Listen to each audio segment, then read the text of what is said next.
AP ప్రభుత్వం ప్రతిష్టాత్మకంగా ప్రారంభించిన స్త్రీశక్తి పథకం తొలి నెలల్లోనే అద్భుతమైన స్పందన అందుకుంది. అయితే ఈ పథకం విజయవంతం కావడం ఒక కొత్త చర్చకు దారితీస్తుంది.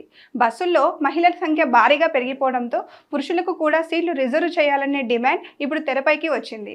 గత ఆగస్టు 15న ప్రారంభమైన ఈ పథకం కింద సెప్టెంబర్ 15 నాటికి ఉమ్మడి కృష్ణా జిల్లా వ్యాప్తంగా ఏకంగా 78,45,962 మంది మహిళలు ఆర్టీసీ బస్సుల్లో ఉచితంగా ప్రయాణించారు.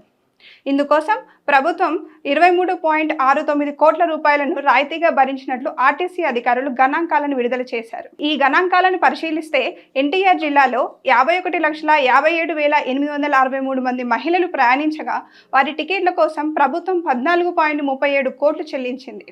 అదేవిధంగా కృష్ణా జిల్లాలో 26,88,099 మంది మహిళలు ఈ సౌకర్యాన్ని వినియోగించుకోగా 9.31 కోట్ల రాయితీని ప్రభుత్వం భరించింది.